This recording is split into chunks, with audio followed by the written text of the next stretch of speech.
Welcome to the February edition of the Health Leader Forge. My name is Mark Bonica, and I'm a professor in the Department of Health Management and Policy here at the University of New Hampshire. Today's guest is Colonel Jean Barido, the commander of the U.S. Army Public Health Command Central. The command provides public health leadership and evidence-based preventive medicine programs and veterinary services to optimize the health of military units, installation personnel, and animals within 20 states, the Caribbean, and Central America. In this podcast, we talk about Colonel Barido's career as an Army Nurse Corps officer, starting in the reserves and then transitioning to active duty. We discuss her many roles in the military, including deployments to Kosovo and Afghanistan, then discuss her role as the commander of a dispersed unit with many diverse missions. We conclude with a discussion of leadership. I want to thank the Northern New England Association of Healthcare Executives for their ongoing support of this podcast, and I would like to ask, if you like this podcast, would you show your support by leaving a positive review on iTunes, Stitcher, SoundCloud, or wherever you might be downloading this recording from? It helps other people find us. Thanks for listening, and here is Colonel Jean Barido, commander of the U.S. Army Public Health Command Central. Welcome to the Forge, Colonel Barido. Well, thank you for having me. I appreciate the time to be able to tell my story. So you're from up here in Massachusetts, and you went to Regis College in Boston, Mass., where you received a BSN, a Bachelor of Science in Nursing. Why did you go to Regis, and how did you come to choose nursing as your major? As a child, I always was kind of the caregiver. I'm the oldest of 4 children. My cousins live next door, and just really always was interested in healthcare. Did well in the sciences and felt a strong pull towards nursing. And actually, I graduated from Peter Bent Brigham School of Nursing in Boston back in 1983 with a diploma, an RN diploma. And then, after a couple of years, after I had joined the reserves, I went back to finish my bachelor's degree because the reserves actually had a program through Regis College for Nurse Corps officers to finish their degree. We went to school there in lieu of going to our weekend drills, and over the course of a 3-year period, managed to finish my bachelor's degree that way. Fabulous. Okay. And why nursing as opposed to one of the other health fields, maybe? I think I just really enjoyed taking care of people and being hands-on. Okay. So as you mentioned, you went into the reserves. So you did not go from, once you initially completed your RN, you were in the reserves. So what were you doing? Where were you working? And what were you doing after getting your RN? Okay, so after I graduated in 1983, I actually worked at Tufts University and worked in a variety of clinical settings. So I was a civilian nurse, got married, had kids, continued to work, mostly in the ICUs and the ER settings. And then honestly, one day I had worked a night shift. It was a long night shift. We had a patient die and just was really struggling with where I was going with my career. And honestly, a be-all-you-could-be Army commercial came on that focused on medical professionals, and I thought, that looks awesome, and I called a recruiter and joined the reserves. No kidding. I remember those commercials. Yeah, I like the be-all-you-could-be ad, right? I mean, that was a great one. It was? Anyway, so you joined the reserves in I think it was 87, and you served with the 399th Combat Support Hospital in Taunton, Mass.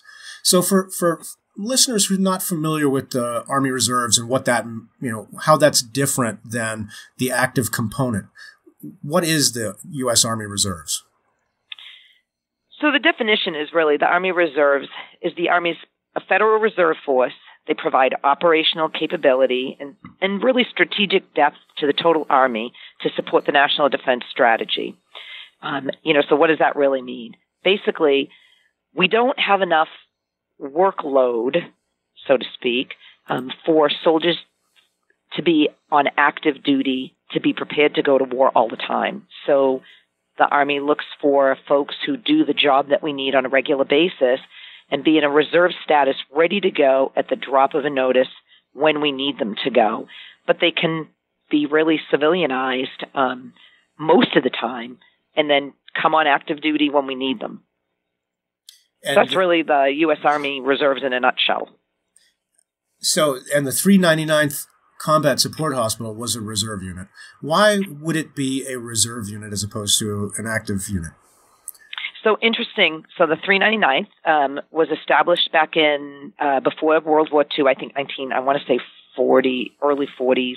It was actually an evacuation hospital, the 105th evacuation hospital. So their focus was to get people away from the battlefield as quick as possible and either send them back to the United States or fix them and get them back to war.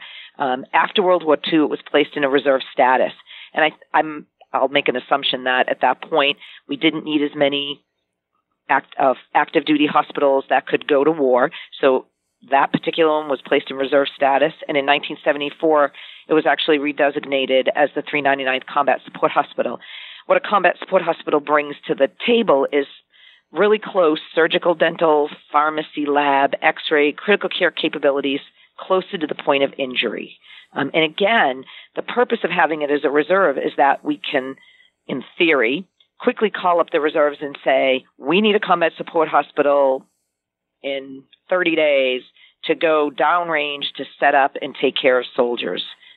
And so really that's why it became a combat support hospital or a reserve combat support hospital as opposed to staying active. What was it like balancing your civilian professional life with your military responsibilities as a reservist? So you mentioned you'd done some training, the reserves gave you the opportunity to earn your BSN, but in general, how was that work? So, I had a full-time job as a civilian nurse. I worked in the ICU and the ER 40 hours a week. I was a mother, had 2 kids. From a balancing perspective, it could oftentimes be difficult because the reserves requires you to go to the reserve center and what they call drill or do your time at the reserve center 1 weekend a month. And then at least 2 weeks during the year, typically in the summer, you get put on active duty. You'll go to wherever the training location is, do your training, and come back. There's always a risk of getting deployed, as we'll talk about soon, that I did deploy for 9 months with the reserves. But from my civilian job was really what was essential to my role in the reserves. I can't stress that enough. The whole purpose of the reserves is to have a ready force who can do the job that we need them to do at a drop of a hat. And by being a civilian nurse working in critical care and in the ERs, I could perform that job just like that. I didn't have to have a big train up. Now, of course, some of the soldiering skills, you needed to catch up on, but really it was about having your civilian profession be what your military role is. So it was good. Great. And so, as you mentioned, you deployed in 2001 with the Combat Support Hospital to Kosovo, where you were assigned as the head nurse of the ICU, and you managed the critical care transportation team. So what was it like deploying as a reservist into a combat zone? What were the challenges perhaps that you and your colleagues faced that was unique or different than if you might have been an active unit?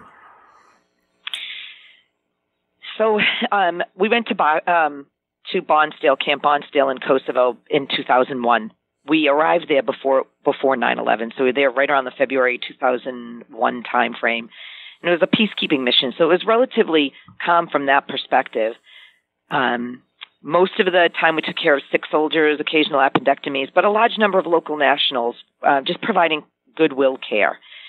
The nice part about deploying with the reserve unit was that I had been in that reserve unit for probably 10 years by the time we actually deployed together. So these are folks that live in my community. Went to school. I actually went to high school with some of the nurses that I deployed with, worked with some of them at my civilian job. Some of them lived in my town that I was living in. Some people worked with my husband. Some people worked with my sisters and brothers and cousins. So really it was like deploying with your true family. So from that perspective, it was very different than on active duty. Oftentimes, the first time you meet people is when you show up in theater and you're expected to work together. But really the challenges are the same in a deployed setting, whether you're on active duty or you're with the reserves. The environment is really the challenge, not necessarily caring for sick patients, because that's what you do on a regular basis. I will note that the big thing was when we came home in October, right after, so a month after 9/11, we came back to a country that had been forever changed. Absolutely. So tell us a little more about what was it like caring for people? Say, that's interesting. It's not all that common that you get a mission where you're actually caring for local nationals. What was that like? So, really patients to the medical professional, it doesn't matter who your patient is. But with the local nationals did bring some of the challenges, so not speaking the language, some of the diseases that we typically don't see in our own, in the United States anymore because maybe immunizations aren't up to speed. There's a lot more poverty, so starvation and those kinds of things that you don't typically see on a regular basis. But I think the biggest challenge providing healthcare was that things are not always available. So the supply closet actually runs dry. You have to get creative in ways you would never have to in a hospital setting. So simple things like, how do I heat up water to give a patient a bath? Because the water that's coming out of this thing we call a sink that you have to actually pump to get the water to come out of is cold. The beds aren't electric. They're just cots. There's no side rails. How do I protect my patient who just came out of the operating room when there are no rails on the beds that you typically have in a hospital to make sure they don't fall out? Sometimes because we were in tents, the tents leak. Water would run down the middle of the aisle between the beds. And you have to learn to get creative in how you do things. Very different than in the hospital setting, for sure. Wow. Yeah. So not long after you returned from Kosovo, you actually transitioned to active duty in 2003. What made you decide to transition to active duty? So very interesting. I got remarried, and my husband was what's called AGR, or Active Guard Reservist. So he serves under the reserves, but he's on active duty. And it would take me forever to kind of explain that. Sure, so that's okay. We can skip that. Yeah. So we did our first PCS to Fort Jackson, and I got a part-time job on the base as an ER nurse, and I met the chief nurse there, Colonel Joan Campanero. She actually she worked with me so I could perform my reserve weekends at the hospital there, Moncrief Army Community Hospital, instead of going back to Boston to do reserves. And about a month or so after I was there, she asked if I wanted to come on active duty. And I did, and I never looked back. So it's been an awesome experience. Any surprises once you made that transition? I really loved it. I loved serving in the military. I think the biggest surprise was how often I had to move. Oh, yeah, sure. Really. But from a healthcare perspective, it's really, it's great to take care of people. And again, I think from a healthcare perspective, a patient is a patient, and you either enjoy it or you don't. And I love taking care of people. So it was to my advantage to be on active duty. Sure. So where were you once you came on active duty? At Fort Jackson, South Carolina. All right. Very good. Moncrief Army Community Hospital. It's now a clinic. They closed the hospital itself. So what were you doing? What was your role when you came on active duty? So originally I served as the chief of education. Did that for about a year before becoming the head nurse of their urgent care clinic, which was open 24 hours a day. It's the largest basic training post in the United States. So they have lots of trainees that are there, and they need sick call and things like that throughout the night. So although it wasn't an emergency room per se, it was still healthcare availability 24 hours a day for sort of sick call and urgent care needs, so stitches, things like that. Sure. So in 2005, you deployed again, this time with the 249th Cache in support of Operation Enduring Freedom in Afghanistan. Were you in a professed role to that organization, or or were you actually assigned full-time to that organization? So I was professed. So again, that's where the difference comes in when you get deployed. So I was professed to that unit. The unit was out of Fort Gordon, which is in Georgia. So there were about 5 or 6 of us from Moncrief Army Community Hospital out of Fort Jackson that were professed to the 249. People came from all over the southwestern part of the United States, from other active duty bases, to be a part of that deployment. Could you explain? So I just threw the term professed in there because I know you and I both know what that means. But can you explain what professed is and kind of compare a professed unit to a reserve unit? Okay, so a professed unit is a unit, so the 249 Combat Support Hospital was located physically at Fort Gordon. So they have some folks assigned to it. So the chief nurse is assigned, the commander is assigned, there's some support administrative staff, and some probably minimal staffing for what we would call the wards, the ICU, the ER, lab, pharmacy, x-ray, are assigned there and actually work there. So it's a building. It's not an actual hospital. In order to sustain their skills, those individuals will typically work at the hospital located on the base. So at Fort Gordon, they went to Dwight David Eisenhower and did whatever it was they needed to do to keep up their clinical skills. At the same time, they would also work on the Combat Support Hospital itself, the physical tent situation and the equipment that we would use if we were deployed as the 249th Combat Support Hospital. The equipment is a little bit different than the equipment you actually would see in a regular hospital in the United States. So what happens is when it gets activated to go to war, they bring in all the other staff that are on active duty, and it's a quick turnaround time. So you're notified typically 2 to 3 months beforehand that you're going to go. About a week before you're going to leave the country, you all go to the location, which would have been for me, Fort Gordon. So I left my job at Fort Jackson, went to Fort Gordon. We did a couple of train-up missions right at Fort Gordon, and then we got on a plane and we landed in Bagram, Afghanistan, and took over the hospital that was physically already in place.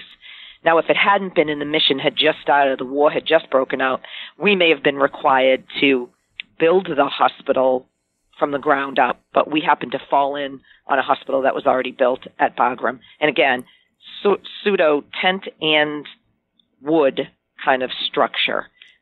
And so professed, you're assigned to that hospital, but you work somewhere else in your full-time job. How was your deployment to Afghanistan different from your deployment to Kosovo? So it was definitely a different time in the world. We were actually in a war zone, not on a peacekeeping mission. So the injuries we saw was 2005 to 6. There were lots of just ghastly injuries to service members, way more deaths. I think I spent about a half a year in the ICU, in Afghanistan. The winter is brutal there. So as the winter set in, the hospital itself became a little bit less busy. So they moved me over to the outpatient clinic area. And that's really where I became interested in family nurse practitioner, kind of healthcare policy. How can we better take care of our soldiers and get them prepared to make sure they're ready to go to war? And I also at that point had an opportunity to work with now Colonel George Goodwin. He was a major at the time in setting up a residency program for Afghan doctors. And the whole idea was that they're there. We're gonna leave at some point, and they're going to need to know how to take care of the plethora of burn and amputee victims that have been left behind due to a war. So it was really, we had translators, we taught them critical care skills, we actually taught them, basic life support, so the, CPR, advanced life support, and they were so eager to learn. It was just an incredible opportunity to share knowledge and learn from them how to be a little bit more creative when you don't have things that we're so used to having, like running water and electricity. Right. Things we just kind of take for granted, especially in our hospitals. Correct. So in this deployment, were you treating nationals? So were you treating Afghan civilians and or Afghan military? Or was we were. We were a multinational hospital, so we treated not only our own service members, so Army, Navy, Air Force, Marine Corps. We also were the health care for that location for any of the other NATO nations that were there. And then in addition to that, oftentimes folks would bring local nationals on base. So, it was not unusual for somebody to show up outside the base with somebody who's been shot, a child who's been burned. And as long as we had capability and capacity, we would bring them in. And that's really the goodwill part of military healthcare is helping, and it builds trust, builds relationships. So we not only saw them, we also saw, Afghan soldiers as well, but then also the enemy, because we treat everybody that comes into our hospital. So, the holding facility on Bagram, we provided health care to those individuals that were being held. What is different, obviously you're providing health care, but what do you have to think about when you are treating, say, someone who's been captured who is part of the enemy force? So for an individual like that, there's always security forces there to protect you. Okay. You're in the military, so, you just have to, safety is always our utmost concern. And so the security forces provide the security for that. We try to stay focused on providing health care, getting the individual to the maximum health that they can be at before they can go wherever their next destination is. For some people, it was, dropping them off outside the gate of Bagram and saying, good luck, I hope you can get back to your village. Some of it was, unfortunately, for those individuals, to the prison. For our own soldiers, if it was something simple, back to duty, or, not so simple, back to launch school in Germany, which would then bring them back to the United States. Big part for when you don't speak the language, you have interpreters, and you have to be able to trust those interpreters that what they're telling you is what the individuals are saying. And, it's a third world, I would almost say a fourth world country. Okay. So simple things that we think about all the time, like having someone brush their teeth. These people had never seen a toothbrush, let alone, any of the kind of equipment that we were using, or just even the telephone. Many of them had never seen a telephone before or heard a telephone ring. Right. Wow. Very different conditions. Yes. So you returned from Afghanistan. Did you come back to Moncrief, or did you move on from there?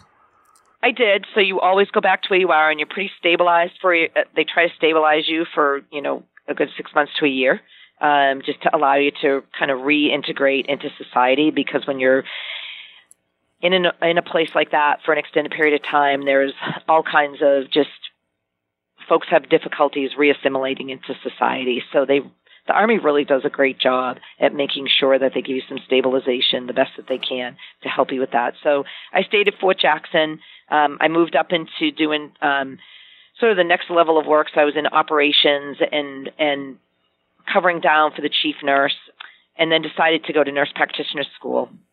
I had, my experience during the deployment, particularly in the outpatient arena, I worked with Major Chad Asplin. He was a family practice doctor who was there with the deployment with me.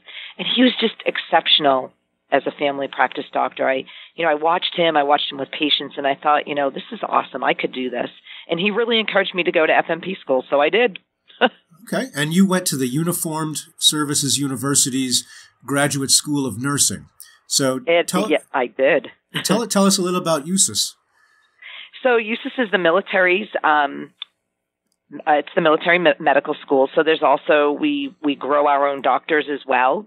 The Nurse Corps opted to establish a graduate school of nursing. So there's a family nurse practitioner track. There's a psychiatric nurse practitioner track.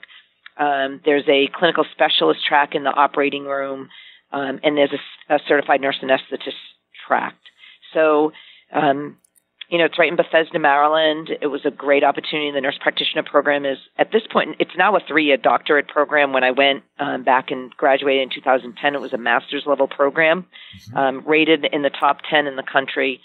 Great instructors, great opportunities to learn, great opportunities to share with our sister services, because it's all of the services go there. So Navy and Air Force have medical folks. The Marine Corps does not. So worked, my right and my left peers, one was Navy, one was Air Force. So it was really a great opportunity. So you were inspired by a family medicine physician that you'd met. What were you? I was. What were the goals you had in mind when you went back to school? What did you want to try to do?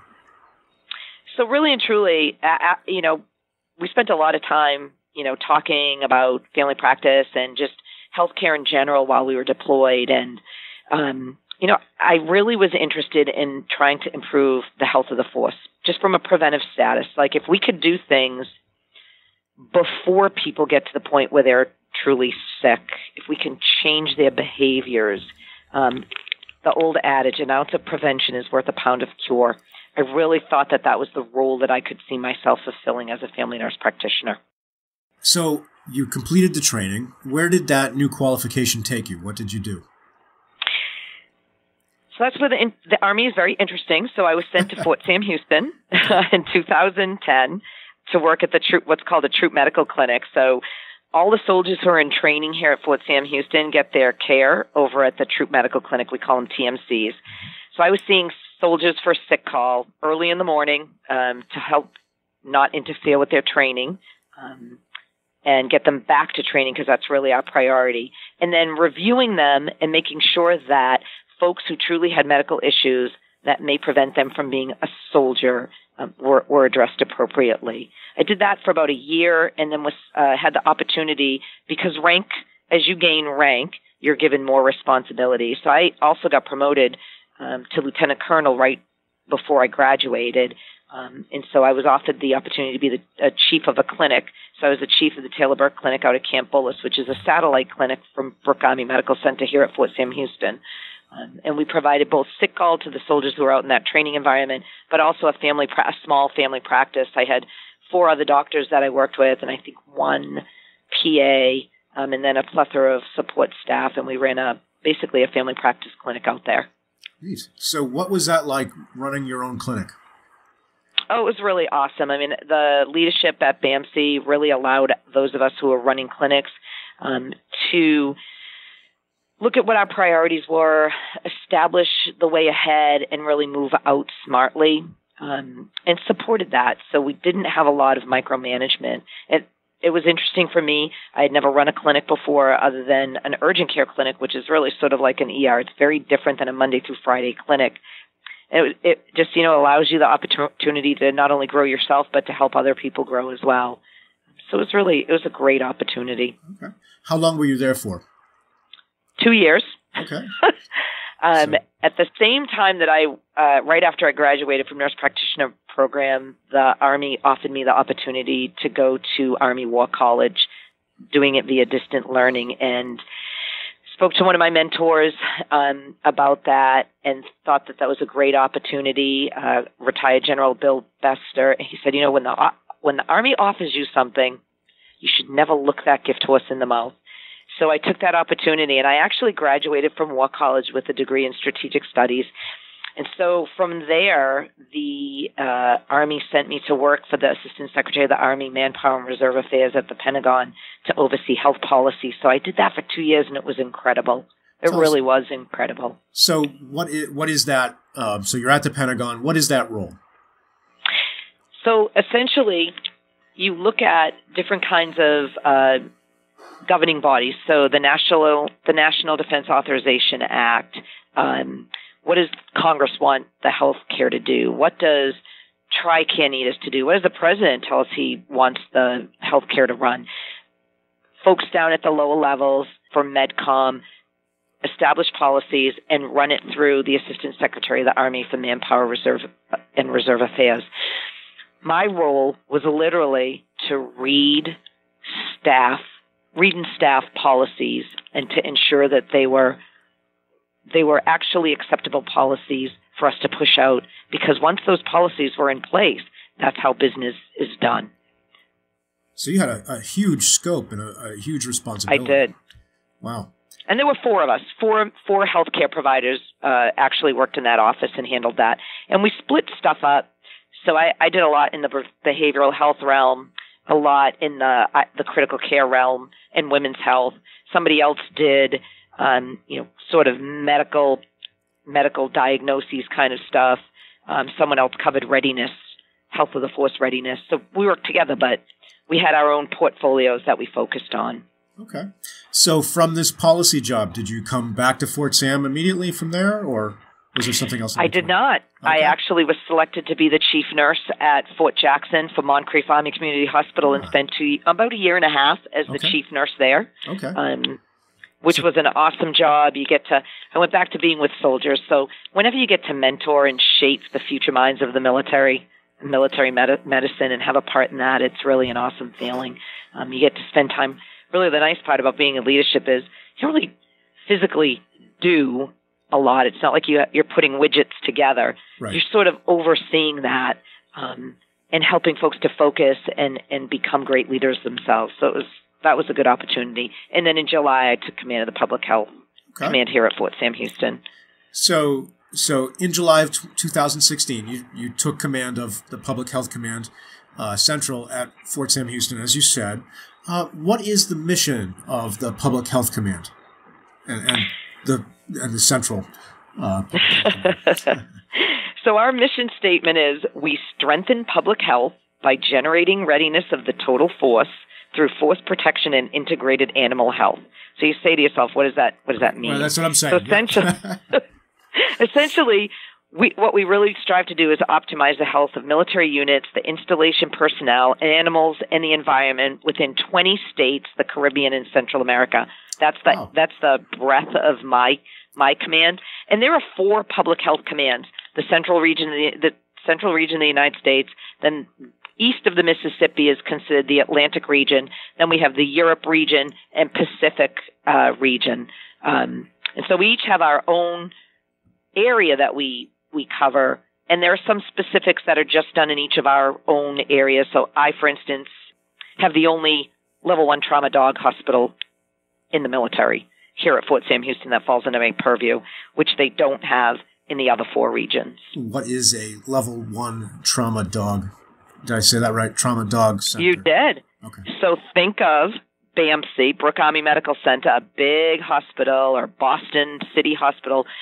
So physically, it's not quite that big, but think of that kind of care available for our military working dogs.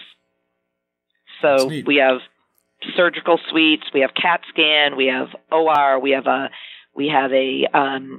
behavioral health section, we have a rehabilitation section, we have a pool for the dogs to go in to recover from any injuries they might have. We breed puppies there. Oh. It's pretty all-encompassing as a dog hospital, and we do wellness checks every month, all of the working dogs that are actually at basic training. So at any given point, there may be 600 to 800 dogs that are in basic training over the course of the year to year.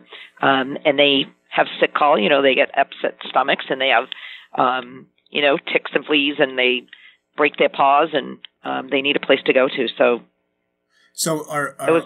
is the basic training for all military dogs at Fort Sam? We're in the Yes, it is. Fort Sam area, I'm assuming. Okay. It's actually at Lackland Air Force Base. At Lackland. Okay. I was going to say I was at Fort Sam a long time, and I don't recall seeing that, but that's fascinating. I didn't know that. Neither did I when I took command. So it's amazing I thought I would take command of a hospital, which is where my whole focus has been my entire career as a hospital and people. So public health has been a little bit of a change for me. Okay. Well, let's talk about that. What is public health? So when you use that frame, what does that mean? I was curious what it meant as well. And so really, it is the art and science of preventing disease, prolonging life, and promoting health. Yeah. And how does that manifest itself within your organization? So literally, we look at ourselves as a sort of a trifecta for healthcare. So we deal with, we call it One Health. It's people, animals, and the environment. And so most people think about public health and they think preventive medicine. They think about smoking cessation campaigns or flu campaigns or the Ebola, rabies, the Zika virus. But we also do things like prevent contaminated food and water sources from getting through to the military. We look at environmental concerns such as lead paint and noise. We provide not necessarily the actual services where we go out and do check on environmental concerns. The command itself is really the expertise in how to assess and manage those threats. We provide state-of-the-art training. We can offer technical assistance, consultative services. However, we can go out and do laboratory testing. So if somebody says, I think our water source has been contaminated at a base and they don't have the capability to test that, we will send somebody out immediately with all of the field testing equipment, and they will test the water for whatever it is that they may think is in it. We can do, and then in addition to that, we have all of the veterinary services for the military.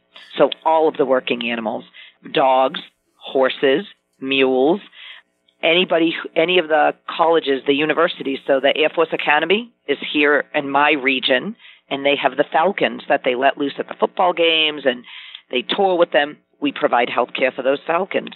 Wow. So you talked about sending expertise out. So what kind of units make up the Public Health Command Central?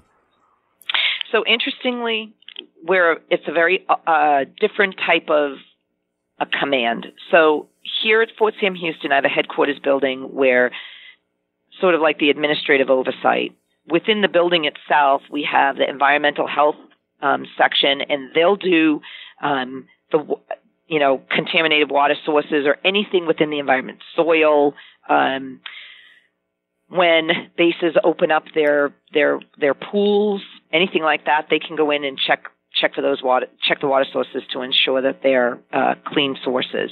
We also have industrial hygiene here, so anything that has to do with like noise, lead paint in the wood in the building that you're working in, work site analysis to make sure that if somebody's having significant back issues, that their ergonomics. We actually have one individual who does ergonomics. And then we have a lab.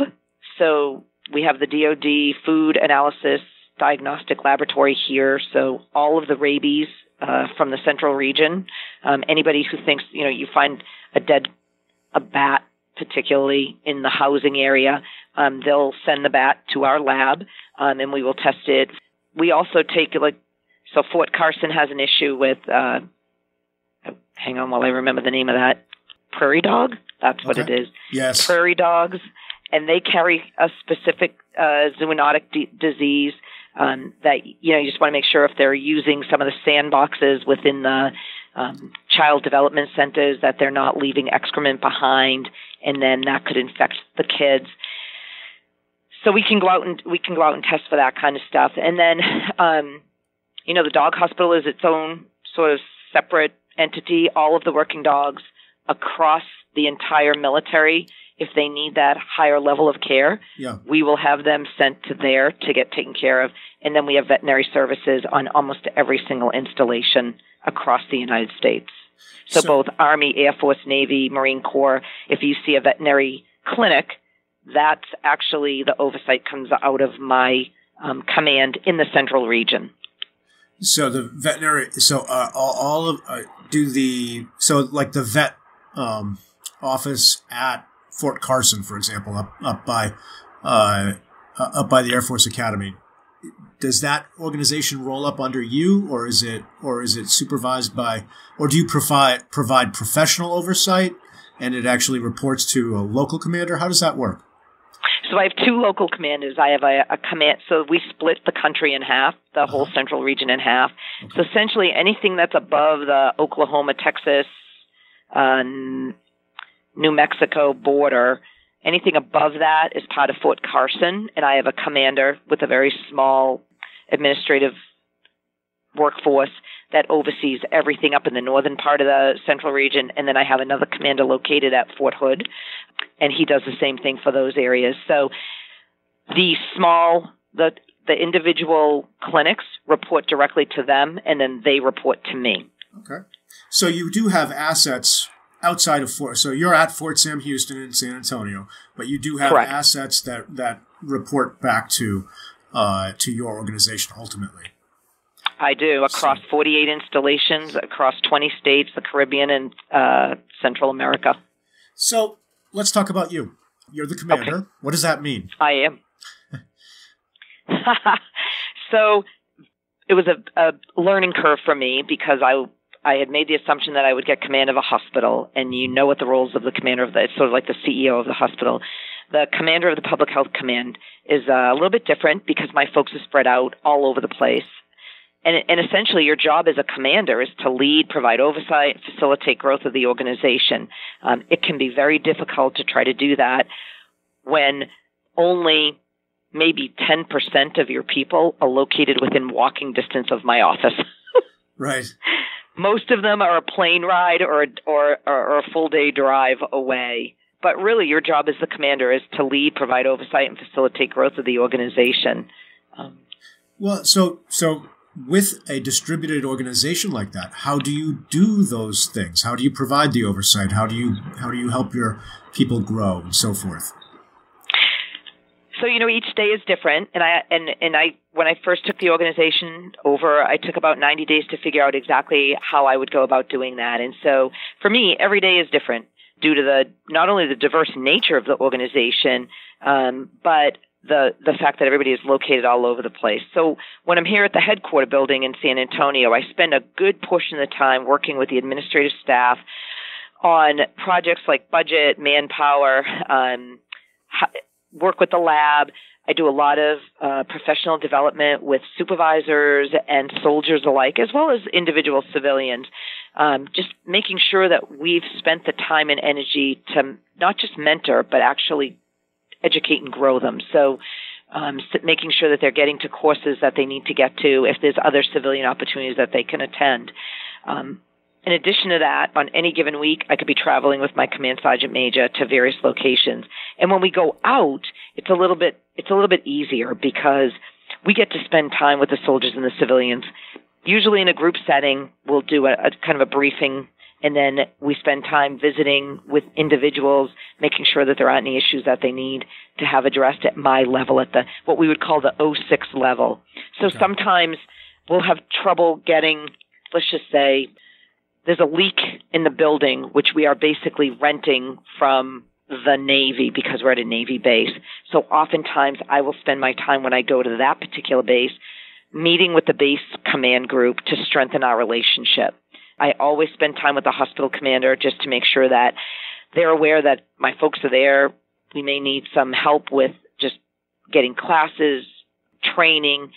It really depends on what base it is and what we need from support for them, from them rather, as to how much time I'll spend there with the hospital or base leadership, just to make sure that my folks are getting the support they need. It's a very different way to spend your time leading. Yeah. And when you're not physically out, when you're back at Fort Sam, how do you stay in touch? How do you keep an eye on, kind of keep a pulse of what's going on in 48 places, some in foreign countries? So essentially, I use my 2 district commanders. We call them activities, not districts, activity commanders. And I probably talk to them either by email or phone 2 to 3 times a day. We also have scheduled VTCs so that I can actually see their faces. They have my phone number. That they call me 24 hours a day sometimes, depending upon what they need.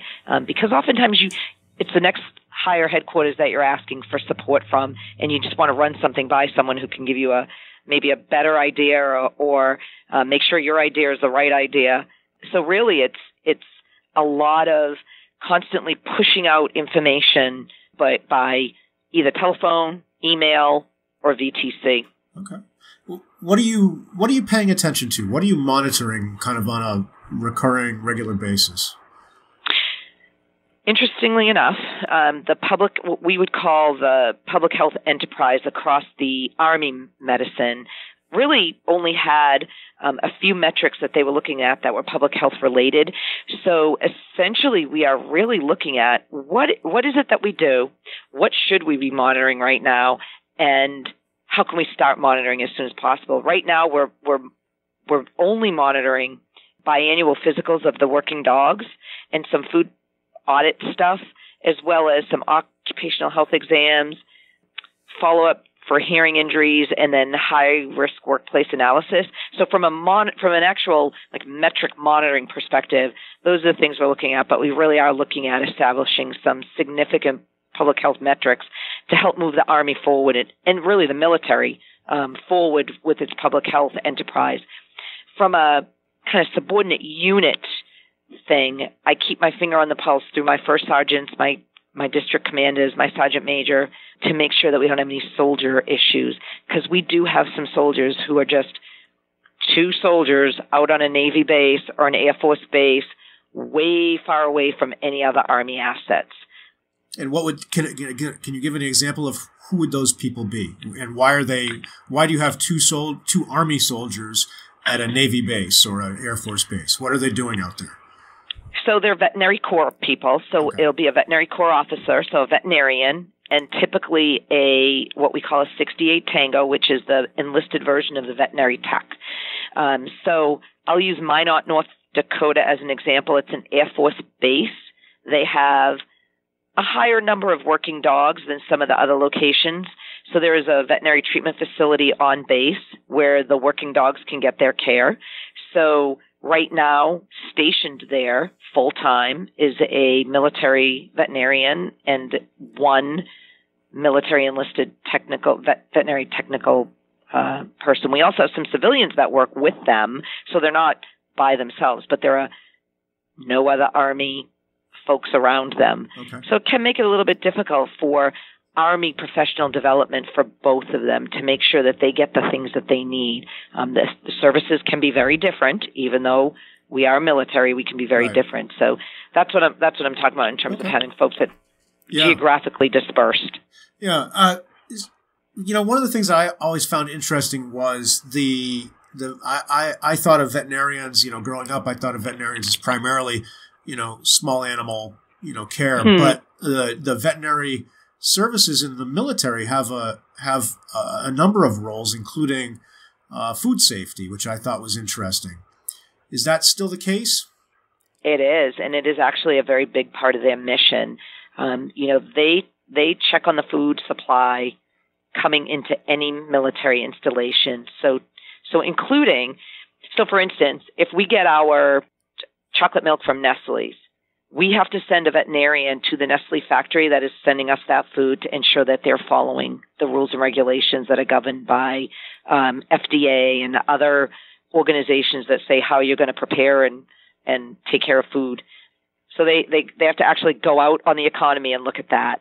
Then on our bases, our techs, the enlisted folks, spend a lot of time at our commissaries, making sure that the food that's coming into the commissaries that's being sold on the shelves is appropriate. So, like salad in a bag. If we have folks preparing sushi in our commissaries, that gets tested every day. If you're a Burger King on base, we're required to ensure that you're getting not only that the food you're serving is safe, but that there's not a security risk for someone to be able to infect the food that you're serving us. So making sure that they have security measures in place to prevent that from happening. That was a very interesting thing for me to learn about as well. I had no idea that that's what our veterinary services brought to the table.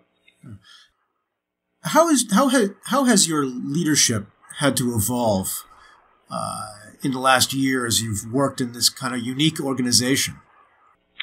So I guess for me, not having everyone at your beck and call where I can go out and have one-on-one time with folks. And I think as a leader, you can only lead when people can see you, view you. They know what you're doing. You want to make sure that you're available, dependable, reliable, committed, and that is hard to show to a group of people who don't see you. They may only see you once a year. That was kind of a different approach to leadership for me. So I spend a lot of time on the phone, a lot of time on emails, trying to set up VTCs, trying to figure out how I can get to these individuals that I normally would never spend as much time thinking about how to deliver leadership as I have spent in the last year trying to figure out. You commented that, so you were obviously selected for command. It's the way the Army works for people who don't know this, right? And correct me if I'm wrong, but you're first selected for command, and then you find out what kind of unit you're going to go to. Is that kind of correct? You are correct. Okay. So for the Army medical, we are actually, they'll say, do you want to be a commander? You put your name in the hat. They select, if there are 20 commands available, they'll select 20 folks. The top 20 become selected to be commanders. And then once they have that list, there's a group that will look at those individuals and decide where they're best suited to be the commander. Probably 3 to 5 months later, you find out where you're going. Okay. And so you assumed you'd be sent to a hospital. But I did. And so why did you assume that? And I guess, how did your previous assignments prepare you for this role, you think? I think because I worked at the Secretary of the Army's level doing health policy, I think that helped maybe push me or push the group to select me for this organization, as opposed to sending me to a hospital, maybe where your sole history has been in a hospital. I've been outside the hospital a couple of times and have worked in organizations that are not quite hospital-like and have had success. That is about the only thing that I could think of of why I was selected to come to this organization. Well, what of your prior experience do you find yourself drawing on? In this I would role? say my time spent at the Pentagon and understanding health policy and how, because public health is global in nature, and you're reaching outside of your building, so to speak. In a hospital, you're commanding typically within a building, maybe a couple of other buildings that are outside the hospital itself, but still on the same base and still have the same mission. You can move people around very quickly. And you have a set mission, which is to take care of people. Public health is so broad. We have animals, we have people, we have the environment, and dealing with interagencies. So spending a lot of time with the Air Force, the Navy, the Marine Corps, both the reserves and the National Guard, zoos, actually, local zoos. We have partnerships with them to help care for their animals if there was ever an emergency where they needed to evacuate animals and needed a bunch of folks hands-on to help them move animals. So I think my time at the Pentagon, where I did some interagency work, as well as being a War College graduate, an Army War College graduate, which is where you learn all about interagency capabilities and how to establish relationships that way. I think those are the two things that maybe pushed me, if somebody was looking at my resume, would push me towards the public health command over the next person who may have only worked in a hospital and didn't have those opportunities. Sure. What are the most pressing issues facing the command today, the public health command today, and maybe even the military health system as a whole? And how do you fit into that? All right, so maybe, I mean, that's two separate questions, I guess. So maybe from the frame of your command, what are you worried about at the kind of the MHS level, the military health system level? How do you play into that? So I think really right now the MHS is just struggling with continuing to be able to provide probably safe, quality care and maintain the readiness of our troops under financial constraints. I would say that is probably one of the bigger issues.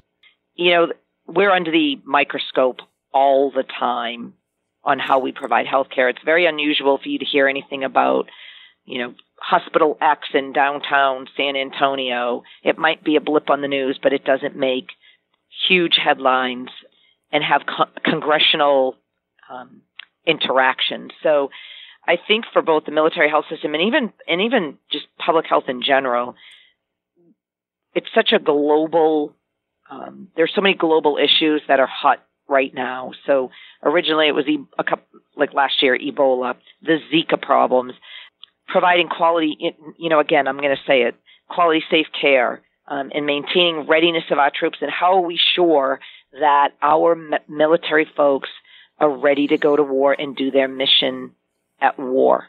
And for us here at Public Health Command Central, that's a big issue for us because we only have so many working military dogs spread out across a huge geographical area. And our veterinarians and our techs are struggling. We're struggling ensuring that they can sustain their skills. You know, we use the pets. People's pets come to those locations as well. And even that, I think when you have a financial downturn, people tend to spend less money on their pets than they normally do in good times.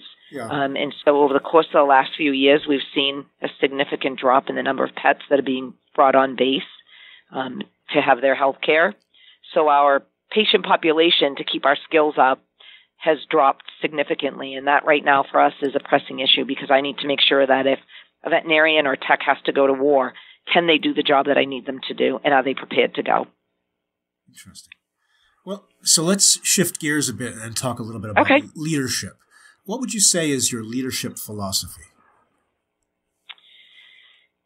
So I believe that leadership is really multifaceted, encompassing strong core values. I have 5 personal core values that I try to, bring to the table almost every day. So excellence, always giving 110% in everything I do, and encouraging and promoting excellence in others. Trust. I'm a firm believer in trust. If you can't trust the people that you're with, it makes it very difficult to do anything. Loyalty. Being committed to the organization and expecting that those I lead are loyal to me. Knowledge, continuing to learn and share what you have learned so that others can learn from you. And then an odd one, I would guess, maybe family, being an active participant with the family you were born into and the one that you work or play with. I think as a leader, it's important to do the best you can every day. And I said it earlier, be available, dependable, reliable, and committed. And ultimately to strive to leave the organization better than when you arrived. And that's kind of an odd one because most people don't leave the leadership role. The military, we change out every 2 years. Right. And it's a short time to make a change. Yeah. What are the characteristics and behaviors of a good leader? And how do you aspire to those yourself?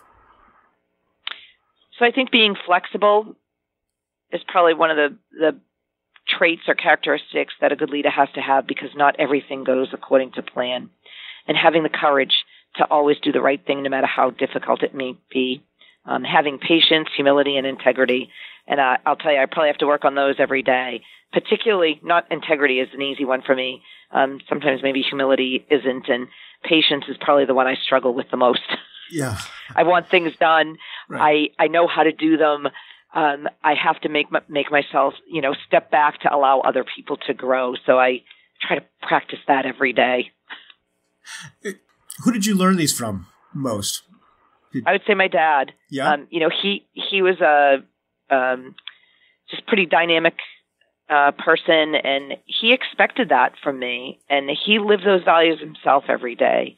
He always, from the time when I was a little girl, he would say, no matter what you do, you always do the best at it. If you want to grow up and be a housekeeper, then you have the cleanest houses. If you want to be a plumber, then you have the best pipes. If you want to be a doctor, then you're the best doctor. It doesn't matter what you want to do. Always give it 110%. And always do the right thing no matter how difficult it may be. What are you looking for when you're evaluating leaders?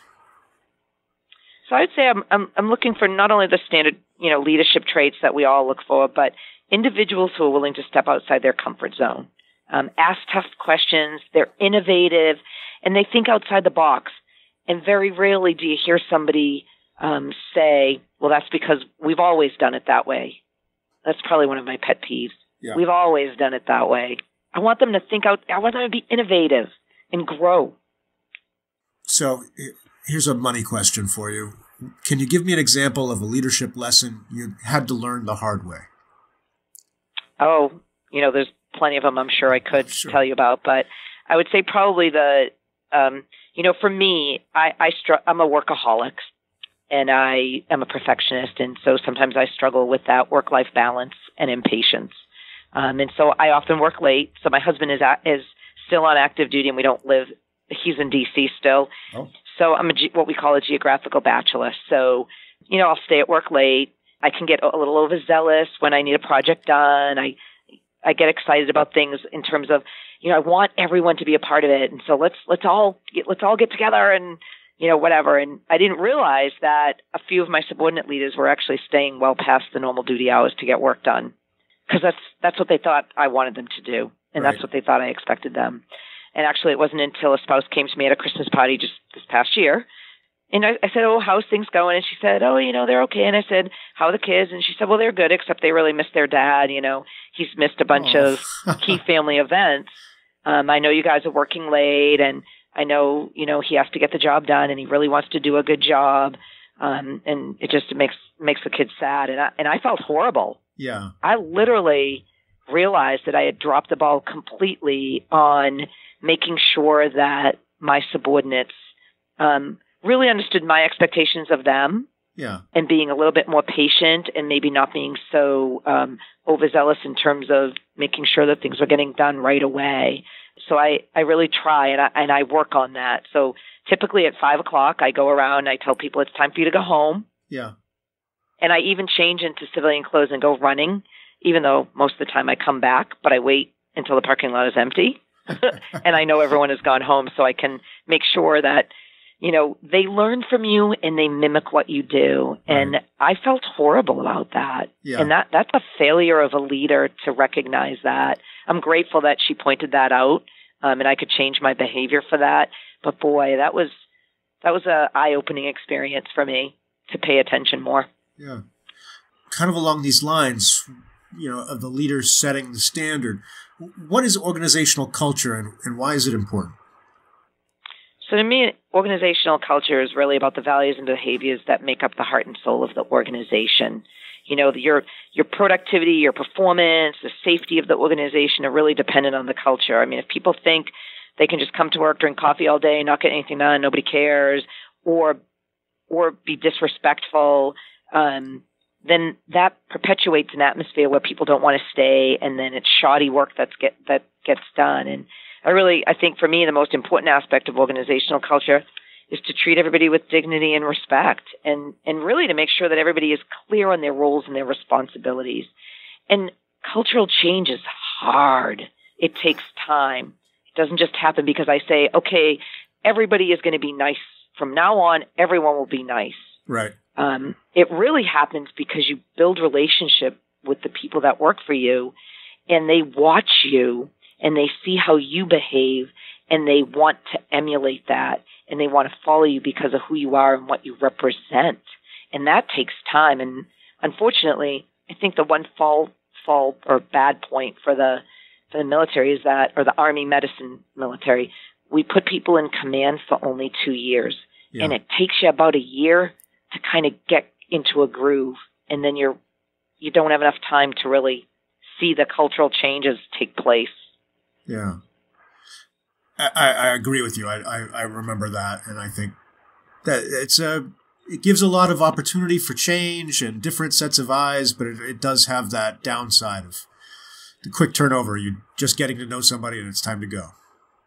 Right. And if you're really trying to make a change, if there's some significant issues within an organization, the folks that are really causing those problems know well enough that you're going to leave in 2 years. So I can do anything for 2 years, and it's just going to go back to being the way it was when you get ready to depart. Yeah. Because you didn't really make a change, because you didn't have time to truly incorporate that into their lifestyle. Really, it's a lifestyle change. On a slightly different topic, did you have a mentor or mentors early in your career? So I would probably say I've had a couple of mentors in my life. My first one was definitely my dad. He always encouraged me to do my best. I could bounce ideas off of him. He was very good about helping me to see maybe different venues or different ways to approach things without crushing me. And really always told me that the sky was the limit. And I have really lived that in my life. And then early on in my active duty career would probably be Colonel Joan Campanero. She was my first chief nurse. I watched her, and just watching her through her actions and her words, I learned what I wanted to do and how I should be, and what a good leader would be, just by watching her. So what does a good mentor do? To me, a good mentor is available and honest, and they encourage you to reach your potential. And they figure out how to talk to you, especially if you're heading down a pathway that maybe might not be the best, without crushing you. Because the last thing you want to do is crush somebody's potential. You always want to make it seem like maybe it was their idea, or even if you're not trying to change them, but you don't want to prevent them from trying anything new. Do you see yourself as a mentor now? Do you have people that you think come to you and trust you to be a mentor? I do. I've been very blessed. I have some young officers in this organization, as well as some new civilian supervisors who come to me and just ask me, questions. And I think the longer you're in a relationship with somebody and the less you squish them, they're more apt to come to you for support and to get information and encouragement. And for me, it's really about, sharing situations like I just told you about with, not doing the right thing as a leader, and giving them your personal experiences and hoping that, they'll learn maybe a little bit from you. And for me, it's a sense of pride, especially when I see some of these young officers that were young second lieutenants who are now pinning on, major and lieutenant colonel, and they're calling me and saying, I was selected to be the aide de camp, or I was selected to be a company commander. Thank you for helping me grow to be that person. It's really, you almost want to cry. You're like a mother watching their child take their first steps, or, leaving them home alone for the first time, and you come back and the house is, the same way it was when you left. Yeah. So like a sense of pride. Yeah. So For a young person thinking about a career in health, I'm going to give you kind of two angles to answer this on, since you've got a couple of different perspectives. So for a young person thinking about a career in health, why should they think about public health, or why should they think about nursing? Ooh, okay, so let me think about public health first. Public health is extremely diverse. There are so many angles within public health. Really, the sky is the limit there, whether it's animals, people, the environment.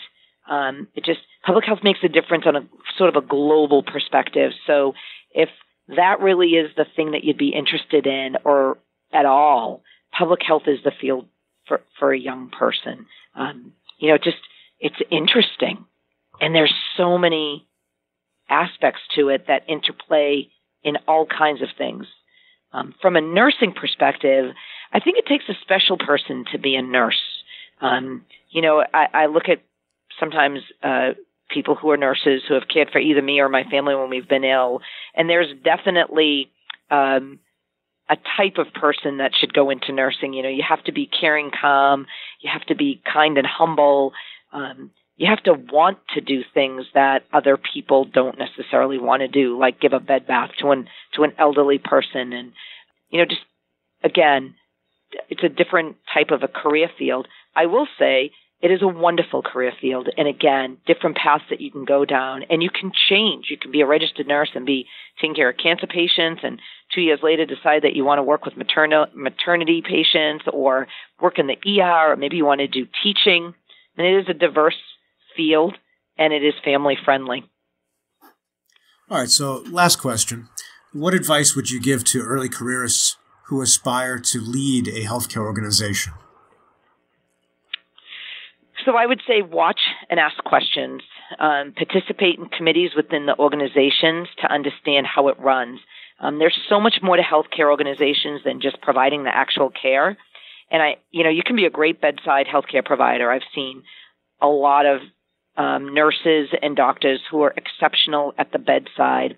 And when they tried to cross over to leading the organization, they really didn't have a full grasp on what it takes to run a healthcare organization. And they didn't participate in committees or ask questions or even just watch what goes on at the executive level. And they had a difficult time. They got selected to be hospital commanders and didn't have as good of a run, shall I say, as somebody who paid more attention. So I would say watch, ask questions, and participate. That's great advice. Thank you so much for taking the time today to talk with me. I appreciate it. I have a wonderful day and enjoy. You've been listening to the Health Leader Forge, a joint production of the College of Health and Human Services at the University of New Hampshire and the Northern New England Association of Healthcare Executives. Please go to our website, healthleaderforge.org, for more information or to leave comments about today's podcast. Look for Health Leader Forge podcasts on iTunes, Stitcher, SoundCloud, and other podcast distribution sites. Thanks for being a part of the Health Leader Forge community, and we'll talk with you again in about 2 weeks.